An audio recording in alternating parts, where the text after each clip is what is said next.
Istanbul, a city of mosques and bazaars, and at its heart, a museum with secrets dark and strange. Engines of destruction, ancient high technology, a deadly dinner, and a madman in the harem. Secrets hidden in plain sight inside the Topkapi Palace Museum.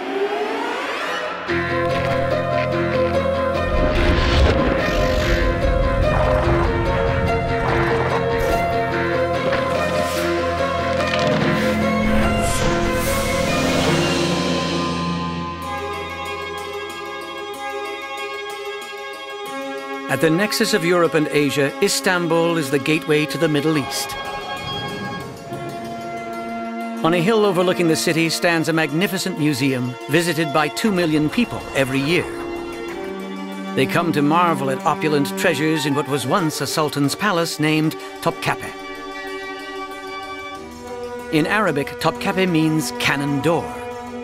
How and why Topkapi Palace came to be here is our first museum secret. The story begins with a Muslim sultan named Mehmet II. His weapons can be seen in the Gallery of Armor.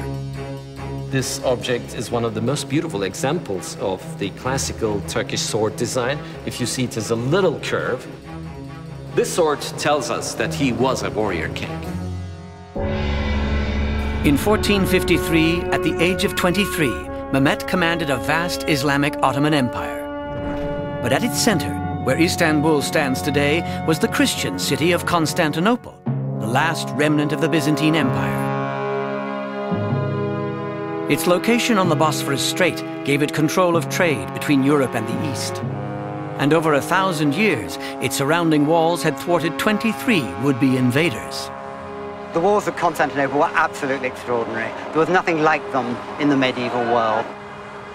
Here we are standing on the great city walls, land walls of Constantinople, on one of the towers, and we're looking down the line of walls that run to the sea on one side and into a small bay on the other.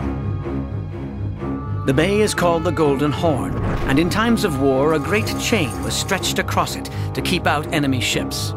The Byzantines were used to sieges, and they were expert at defending their city. Constantine XI was the 101st Byzantine emperor. He warned his Christian subjects that should the Muslims ever conquer the city, they would brutalize survivors and force them to convert to Islam, assuring them of eternal damnation.